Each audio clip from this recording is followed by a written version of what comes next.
Capítulo 5. Noa. Ela vem me buscar antes do amanhecer. Já estou acordado usando um roupão que não é meu. Momentos antes levantei-me trêmula.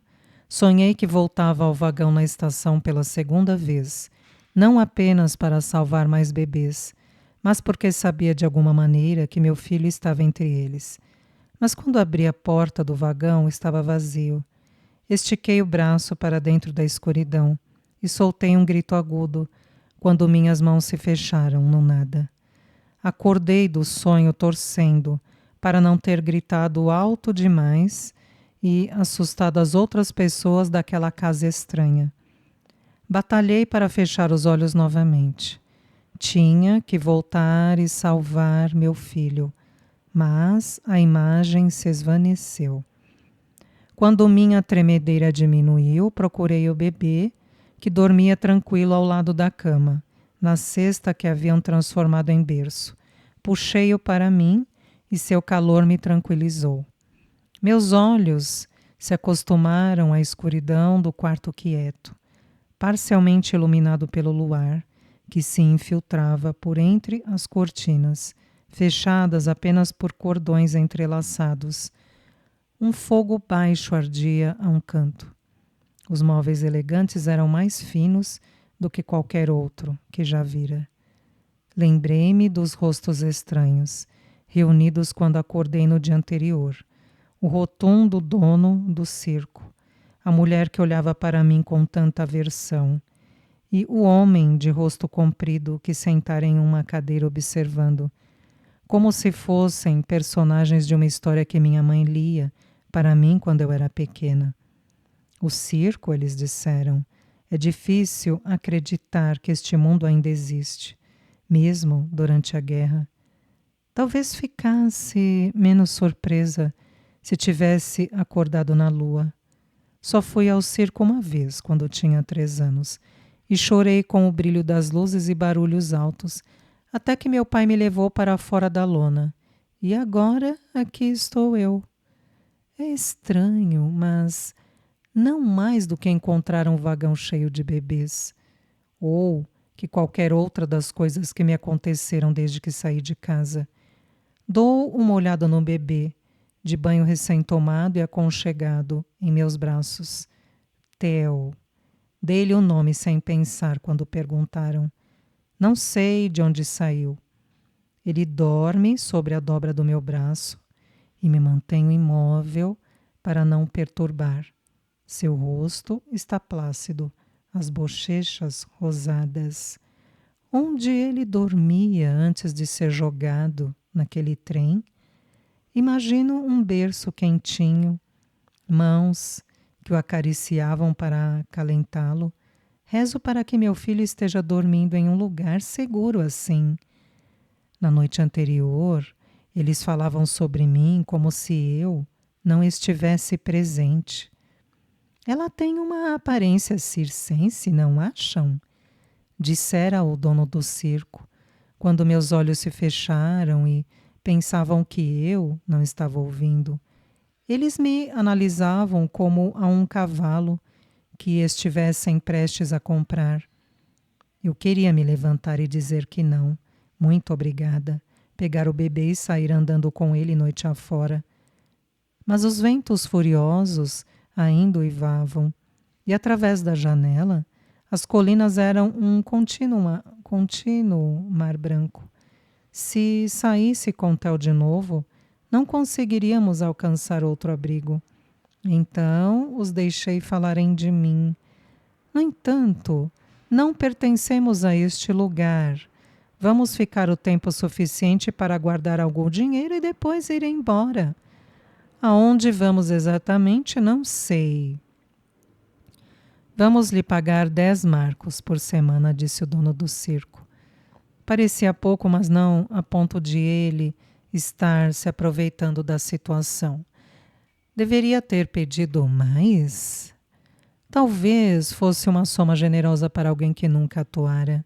Sei tão pouco sobre dinheiro e não estou lá muito em condições de barganhar.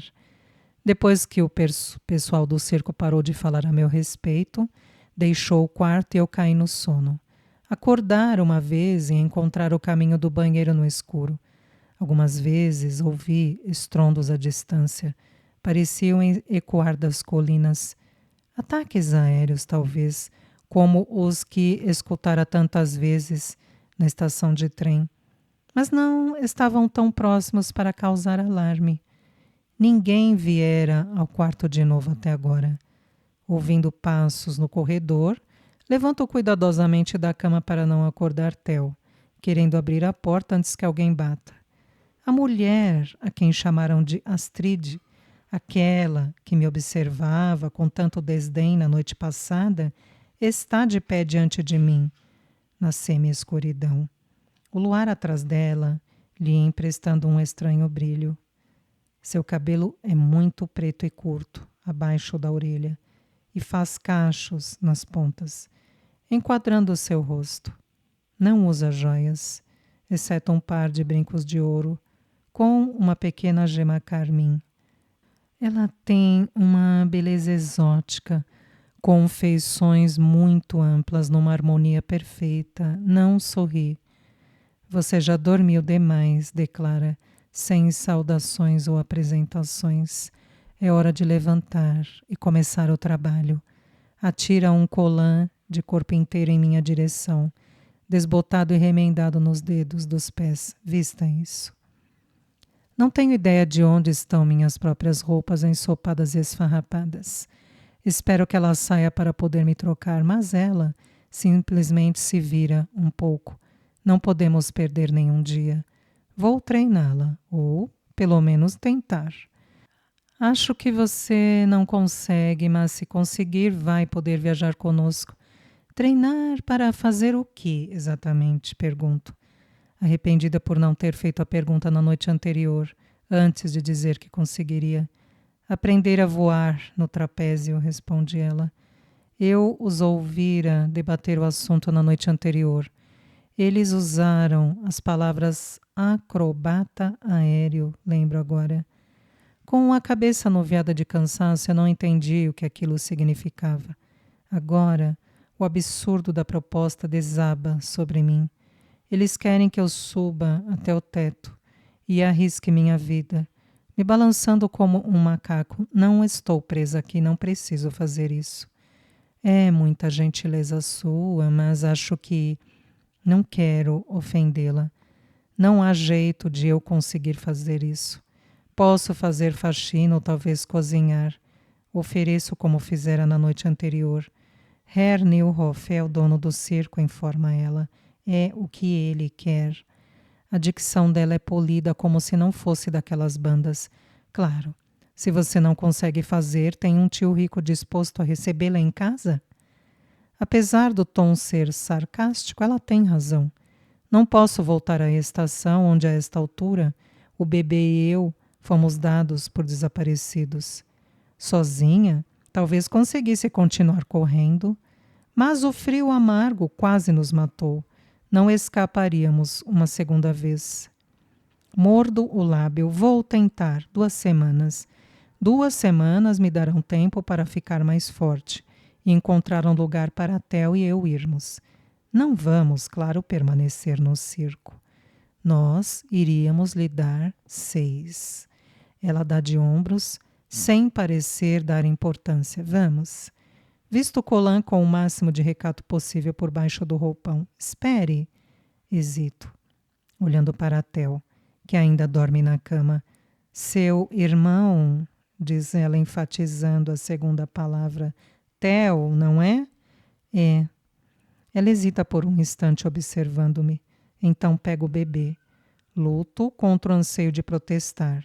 A ideia de que qualquer outra pessoa possa segurá-lo é insuportável. Ela o coloca no berço improvisado. Pedi à empregada Greta para subir e tomar conta dele. Ele está com cólica, digo. Greta criou 8 filhos, vai saber o que fazer. Ainda assim, hesito. É mais do que o cuidado com Theo o que me preocupa. Se a criada trocar a fralda dele, vai saber que é judeu. Então percebo que ele está de roupa limpa e me dou conta de que é tarde demais. Alguém já sabe a verdade sobre sua identidade. Sigo Astrid escada abaixo pela escuridão da casa, o ar bolorento e com cheiro de queimado. Então calço minhas botas ainda úmidas, que estão diante da porta. Astrid me entrega meu casaco e reparo que ela não está vestindo um. Sua figura é impecável, pernas magras que contradizem sua força, e uma cintura perfeitamente fina, como a que eu tinha antes do bebê nascer. Ela é mais baixa do que pensei no dia anterior, mas seu corpo é como uma estátua, linhas elegantes que pareciam ter sido esculpidas em granito. Do lado de fora, atravessamos o campo silenciosamente e nossos passos estalam sobre o gelo, mas o ar está seco e mais suave. Se ontem estivessem assim, teria conseguido ir mais longe na mata sem desmaiar. O luar brilha intensamente sobre nós. O céu noturno está cheio de estrelas e por um segundo imagino que cada uma delas é para um dos bebês do trem. Em algum lugar, se eles ainda vivem, os pais de Theo estão se perguntando onde está seu filho. Corações gritando de angústia exatamente como o meu. Olho para o céu e envio a eles uma prece silenciosa, desejando que saibam que seu filho está vivo. Astrid destranca a porta do grande prédio. Ela aperta o interruptor e luzes piscam sobre nossas cabeças. Dentro, o ginásio é decrépito e cheira a suor, com esteiras podres a um canto. É velho e encardido, muito distante do glamour e brilho que sempre associei ao circo. Tire seu casaco, instrui ela, aproximando-se. Seu braço nu roça o meu. Minha pele branca está marcada por milhares de sinais e cicatrizes, mas a de Astrid é uma tela lisa e contínua, da cor de azeitona, como um lago em um dia sem vento. Ela saca uma fita bege, com a qual envolve meus pulsos lenta e metodicamente. Depois se ajoelha e cobre minhas pernas com giz, tomando cuidado para não deixar um único pedacinho de pele de fora. Suas unhas estão perfeitamente pintadas com esmalte. Mas as mãos são enrugadas e ásperas e não escondem a idade como o rosto e o corpo. Ela deve ter perto de 40 anos. Por fim, ela dá palmadinhas em minhas mãos com um pó grosso. Resina, você deve sempre manter as mãos secas, senão escorrega. Não imagine que a rede vai salvar você. Se cair com muita força, ela vai ao chão ou a joga para fora. Você tem que aterrissar no centro da rede, não nos cantos. Não há calor humano em sua voz enquanto ela repete instruções que sabe de cor, testadas ao longo do tempo, que me ajudarão a evitar fracassar ou morrer. Caso falhe, minha mente vacila. Ela realmente pensa que posso fazer aquilo? Astrid faz um gesto para que eu a siga, até uma escada que fica perto de uma das paredes, aparafusada de modo a ficar perfeitamente ereta. Vamos ter que simplificar o número, claro, diz ela, como se quisesse me lembrar de que eu jamais em tempo algum serei boa o suficiente. Para se tornar um verdadeiro acrobata aéreo, é preciso uma vida inteira de treinamento. Há maneiras de compensar para que a plateia não perceba, claro. Não há lugar para fingimento no circo. A plateia tem que acreditar que tudo o que fazemos é real. Ela começa a subir a escada com a agilidade de um gato. Depois olha com a expectativa para baixo, onde estou imóvel. Avalio a extensão da escada, que vai até o teto alto. O topo dela deve ficar ao menos a 12 metros do solo, sem nada embaixo, a não ser uma velha rede 1 metro acima do chão. Nunca tive medo de altura, mas não havia por que ter. Nossa casa na vila tinha apenas um andar e as montanhas ficavam a centenas de quilômetros. Nunca imaginei algo assim. Tem que haver uma alternativa. Digo com uma nota de súplica em minha voz. Herr Newhoff quer que você aprenda o número de acrobacia aérea. Responde ela com firmeza. O trapézio, na verdade, é mais fácil do que muitos outros números. Não consigo imaginar nada mais difícil. Ela continua. Posso guiar você e colocá-la onde precisa estar. Ou não. Ela olha para mim, sem alteração no rosto. Talvez devêssemos ir dizer a Herr Newhoff que isso não vai dar certo. E ele a expulsará de volta para o frio. Parece ser a conclusão silenciosa dela. Não sei se o dono do circo com aquele rosto gentil faria isso. Mas não quero descobrir. Mais importante, não vou dar a Astrid a satisfação de provar que ela está certa. Relutante, começo a escalada degrau por degrau, tentando não tremer. Seguro com força, imaginando quando foi a última vez que testaram os parafusos e se a escada é forte o suficiente para nós duas. Chegamos a uma pequena prancha em que mal cabem duas pessoas. Espero que Astrid me ajude a sentar ali. Quando vejo que não fará isso, aperto-me com cuidado ao seu lado.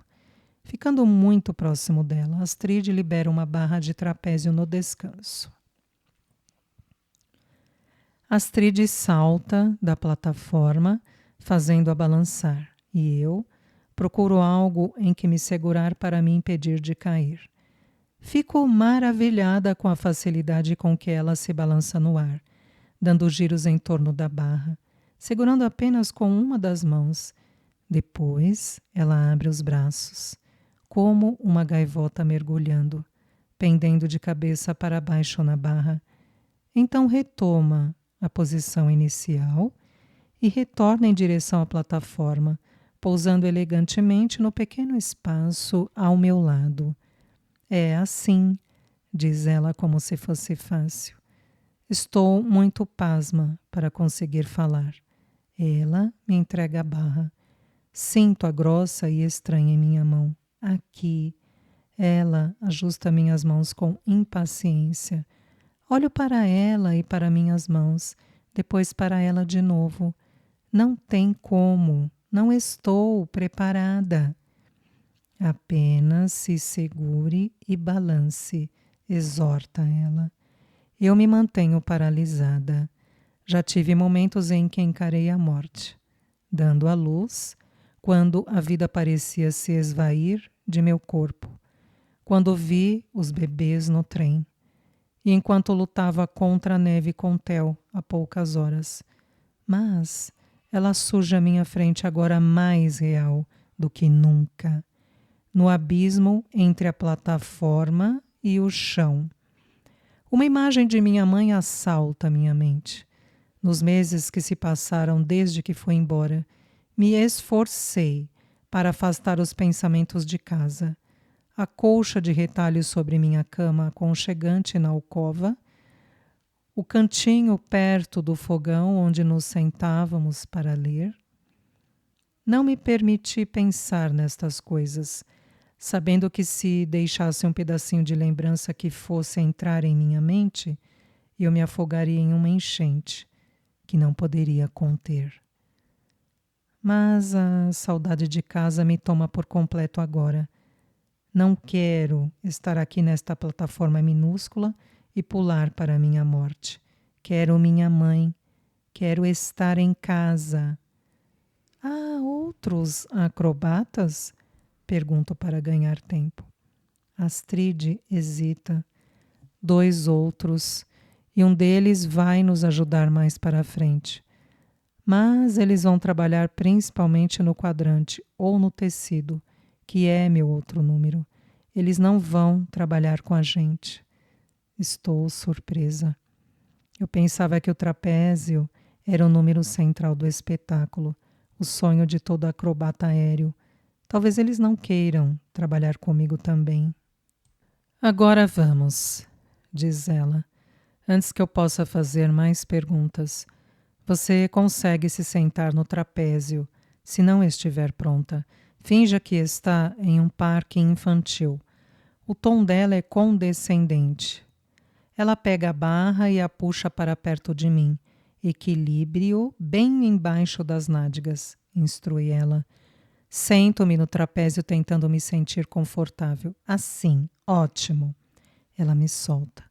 Balanço para longe da plataforma, segurando com tanta força nas cordas laterais da barra que elas cortam minhas mãos. Há uma espécie de fluxo natural naquilo, como quando a gente se equilibra em um barco. Agora se incline para trás. Certamente ela está brincando, mas o tom de voz é sério, o rosto sem nenhum sorriso. Inclino-me para trás rápido demais e me desequilibro, quase escorregando do assento. Quando balanço de volta para perto da plataforma, ela estica os braços e agarra as cordas acima da barra, puxando-me para a prancha e me ajudando a sair. Astrid senta-se na barra e se balança, depois solta as mãos.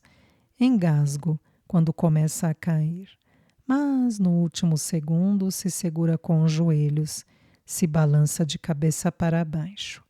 Seu cabelo negro se espalha e as sobrancelhas se arqueiam na direção do chão. Então endireita-se e retorna à plataforma. Inversão, informa ela. Como é que você começou a trabalhar no circo? Pergunto. Nasci em uma família circense aqui das redondezas, responde ela. Não esta. Ela me entrega a barra. Sua vez, para valer agora. Ela põe a barra em minha mão, ajustando meus dedos. Pule e balance com os braços. Fico sem movimento, pernas travadas. Claro, se não consegue fazer isso, posso simplesmente dizer a Herr Nilhoff que você desistiu. Provoca-me mais uma vez. Não, não, respondo rapidamente. Só preciso de 1 minuto. Desta vez você vai se balançar com os braços. Segure a barra bem aqui. Ela indica um local logo abaixo de meus quadris. Depois a levante acima da cabeça quando for sair para ganhar altura. É agora ou nunca. Respiro fundo e pulo. Meus pés balançam e eu fico dependurada molemente, desamparada, como um peixe em uma linha, de um modo totalmente diferente dos movimentos graciosos de Astrid. Mas estou conseguindo. Use as pernas para se alçar mais alto. Grita Astrid, incentivando-me a continuar. Esse movimento se chama chute. Como em um balanço quando você era criança. Está funcionando, eu acho. Não, não. A voz de Astrid fica ainda mais alta. Sua insatisfação ecoando pela quadra. Mantenha o corpo todo estendido quando retornar.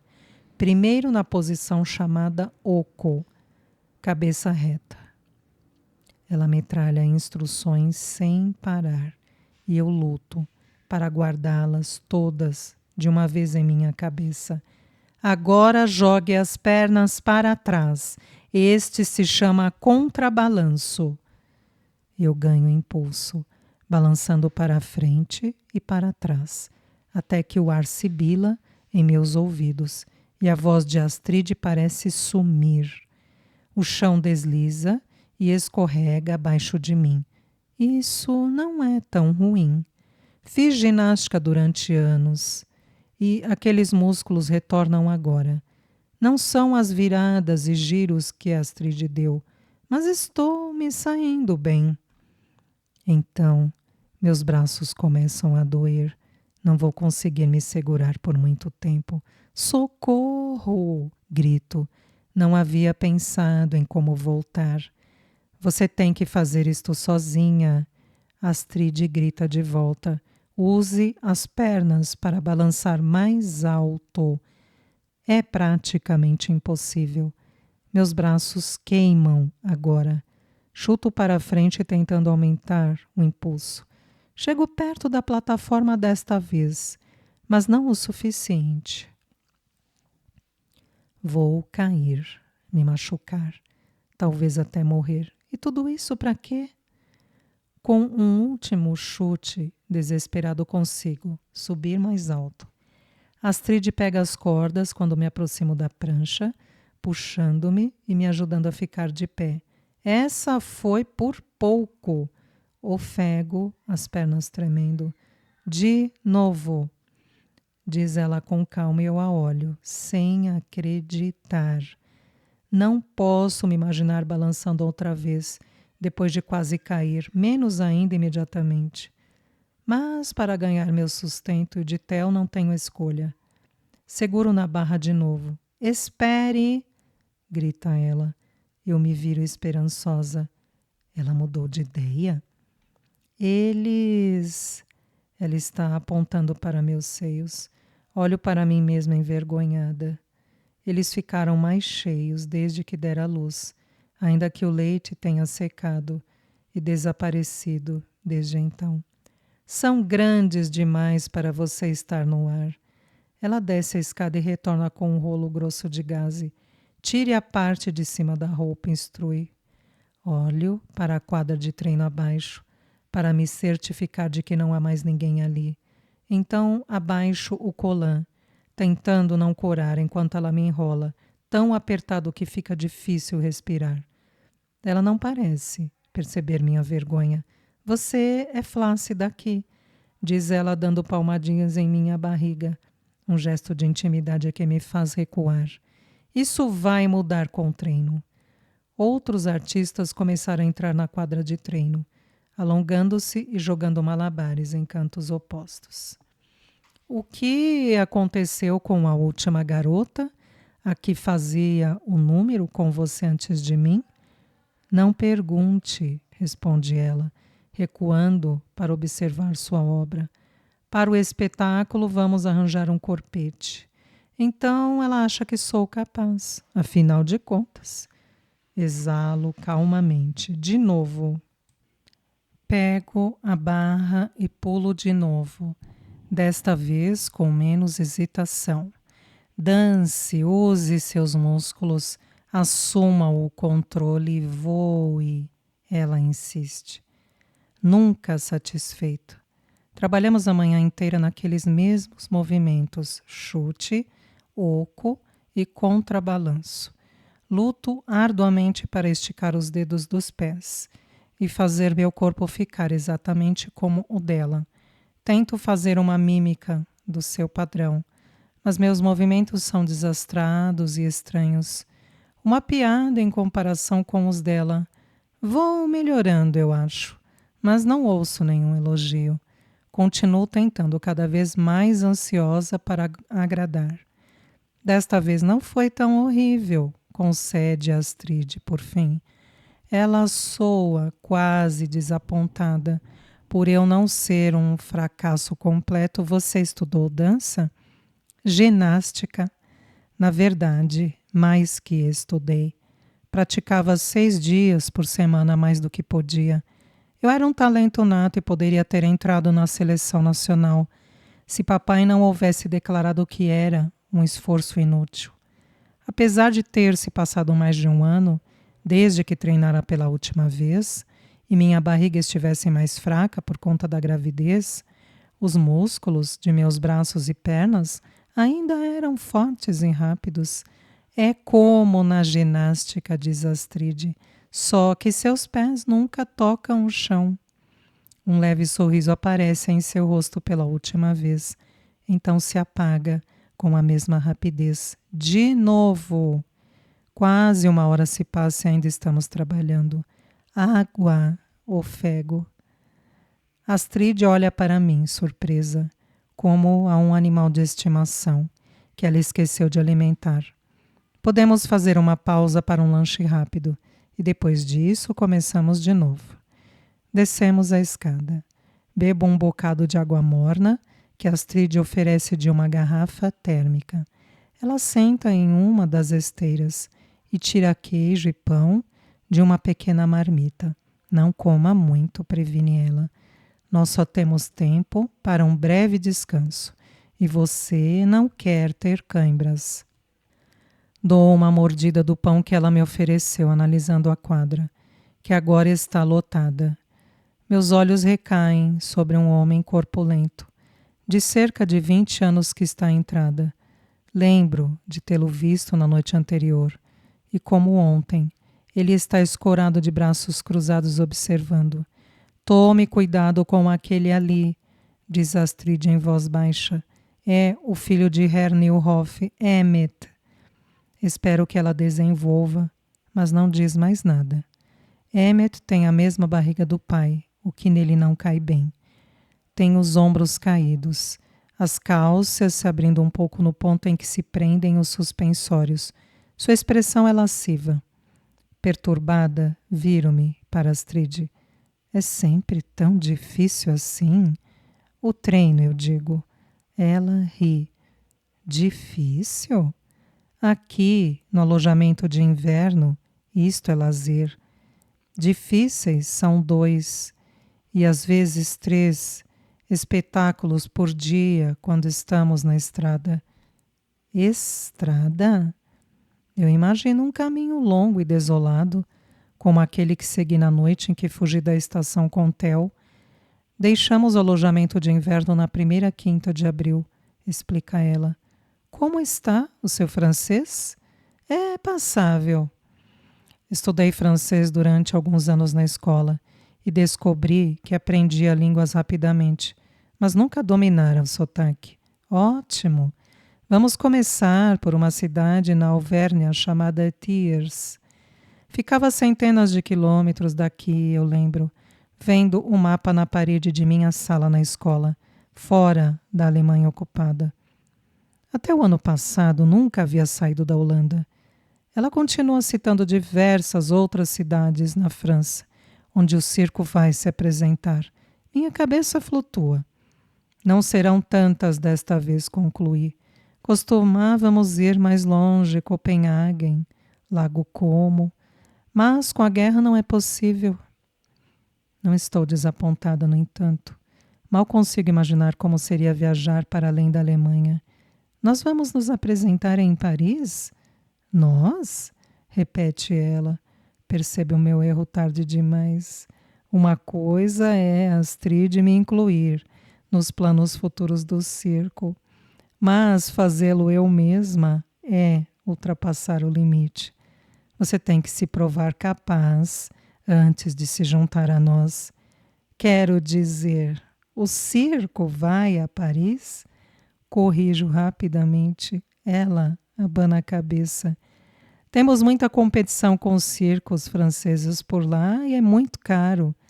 Mas quando eu morava em Berlim, pensava que você tivesse crescido em Darmstadt, interrompo. Nasci em uma família circense daqui, mas me mudei por um tempo quando estava casada.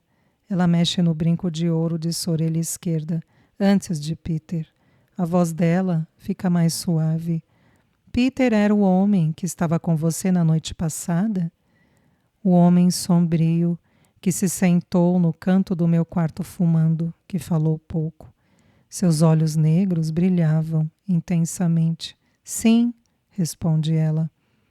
Ela recolhe o olhar, como uma porta que se fecha. Você não deveria fazer tantas perguntas, acrescenta, seca, novamente. Eu perguntei pouco. Quero salientar em minha própria defesa. Mas às vezes uma pergunta pode soar como 1000, como na noite anterior, quando o Herr Newhoff indagou sobre meu passado. Há tantas outras coisas que ainda quero saber sobre Astrid, como aonde for a sua família e por que não está trabalhando com ela. Peter é um palhaço, diz Astrid. Olho pela quadra para o pequeno grupo de artistas que haviam chegado. Um malabarista e um homem com um macaco, mas não vejo Peter. Imagino suas largas feições de cossaco, o bigode curvo e as bochechas caídas. Ele não poderia ser nada além de um palhaço triste. tão de acordo com esses dias abomináveis. Como se fosse combinado, Peter entra na quadra. Ele não usa a maquiagem que eu teria imaginado em um palhaço, mas calças frouxas e um chapéu mole. Os olhos dele encontram os de Astrid. Embora haja outros ali, de repente me sinto como uma intrusa no espaço entre eles. Não se aproxima, mas posso sentir a afeição que ele tem por ela ao vê-lo fitar-lhe o rosto. Ele caminha até o piano, no canto mais afastado da quadra, e fala com o homem sentado ao instrumento, que começa a tocar. Quando ela me encara, a expressão de Astrid é dura e eficiente mais uma vez. Seu irmão, diz ela, ele não se parece em nada com você. Sou pega de surpresa pela mudança abrupta de assunto. Minha mãe, disfarço. Ela tinha a pele muito escura. Mordo a língua tentando combater meu instinto natural de dar informação demais. Preparo-me para uma saraivada de perguntas, mas Astrid parece ter se contentado e me deixa em paz, continuando a comer em silêncio. No fundo do teatro, Peter ensaia um número, dando passos de ganso, com as pernas muito jogadas para a frente, imitando com grande exagero a marcha dos soldados alemães. Observando-o, fico nervosa, viro-me para Astrid. Com certeza ele não planeja fazer aquilo no show, né? Ela não responde, mas o fita, seus olhos espremidos de medo.